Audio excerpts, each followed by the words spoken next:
आर्षि, मुनि, महर्षि, साधु और संत में क्या अंतर होता है? भारत देश की संस्कृति में प्राचीन काल से ही साधु संतों का एक विशेष महत्व रहा है।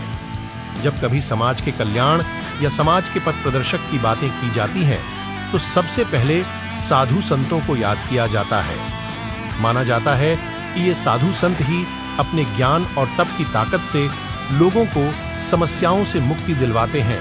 आज भी हमें कई पवित्र जगहों पर साधु संत आर्षि मुनि देखने को मिल जाते हैं। हालांकि कम ही लोग जानते हैं कि साधु संत आर्षि मुनि आदि अलग अलग होते हैं।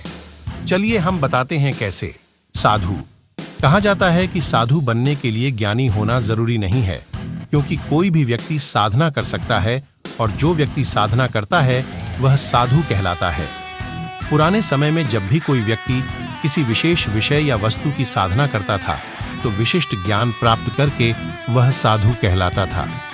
साधु वह है जिसकी सोच सरल और सकारात्मक रहे और जो काम, क्रोध, लोभ, मोह आदि का त्याग कर दे।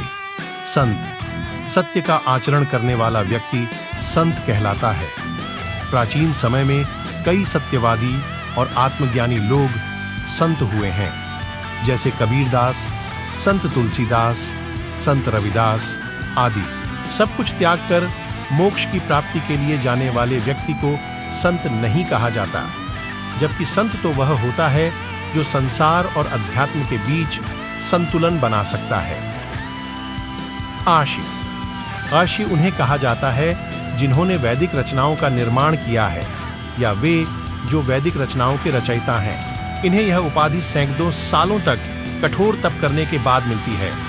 आर्षि वह होता है जिसमें क्रोध, लोभ, मोह, अहंकार, ईर्ष्या आदि का वास नहीं होता।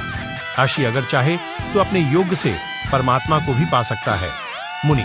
मुनि शब्द में मौन छुपा हुआ है और मुनि वे होते हैं जो बहुत कम बोलते हैं और शांत रहना पसंद करते हैं। दरअसल मुनि प्राचीन वेदों और ग्रंथों से ज्ञान अर्जित करते हैं और साथ में मौन रहने की शपथ लेते हैं। ऐसे आर्षि जो घोर तप और साधना प्राप्त करने के बाद मौन रहे, वे मुनि कहलाए। जबकि नारद मुनि जैसे मुनि भी हुए जिन्होंने भगवान का जप किया। महर्षि। हर जीव में 3 तरह के चक्षु मिलते हैं, ज्ञान चक्षु, दिव्य चक्षु और परम चक्षु।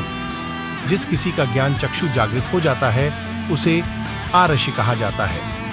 जिसका दिव्य चक्षु जागृत होता है वह महर्षि कहलाता है, जबकि जिसका परम चक्षु जागृत हो जाता है उसे ब्रह्मर्षि कहा जाता है। एक ऋषि अपने योग से ज्ञान और तप की उच्चतम सीमा तक पहुंच जाता है।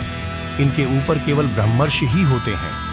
कहते हैं कि अंतिम महर्षि दयानंद सरस्वती हुए थे, जबकि उनके बाद कोई भी महर्षि नहीं हुआ है।